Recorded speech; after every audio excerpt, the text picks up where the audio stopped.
Velasco. I've been a sports broadcaster and journalist for 40 years. Sa panahong yon, I've covered sports at every level all over the world.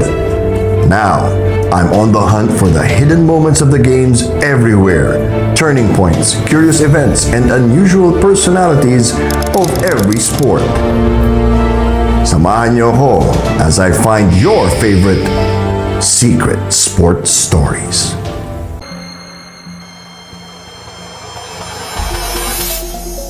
This week on Secret Sports Stories, the forgotten Philippine Olympic gold medals you may not know about.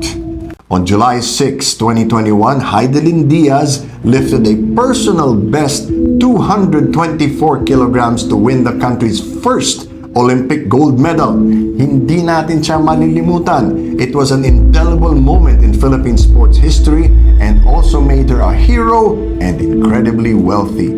But was Hidilyn Diaz the first Filipino athlete to win an Olympic gold medal?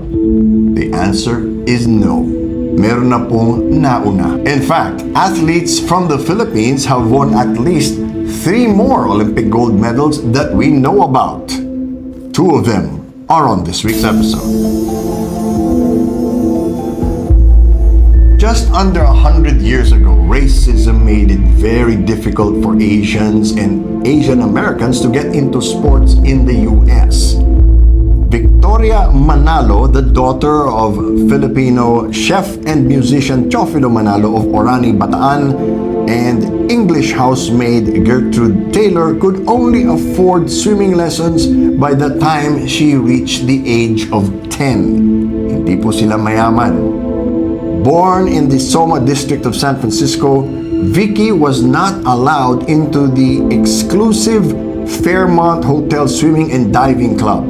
But the coach was so impressed with her, he put up his own club and she was the only member. Siya lang po ang diver ng club na yun. Pero may isa pang problema. Vicky was not allowed to compete as a Filipino. Therefore, she dropped her father's name of Manalo and had to use her mother's maiden name of Taylor. After 3 years of training, she entered her first U.S. National Open in Indiana, where she placed 3rd. Controversial Korean-American diver Sammy Lee introduced Vicky to Coach Lyle Davis. Sabi nila, unang kita pa lang, ginto ang natatanaw niya kay Vicky. And they were later married.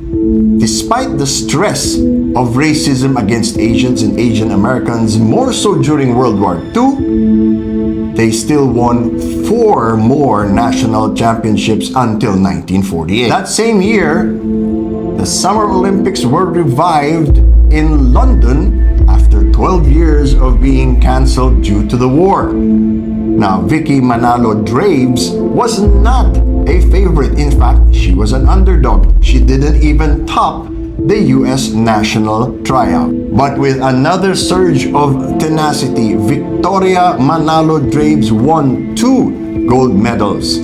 One for the 10-meter platform and one for the 3-meter springboard. She became the first Asian American to win an Olympic gold medal.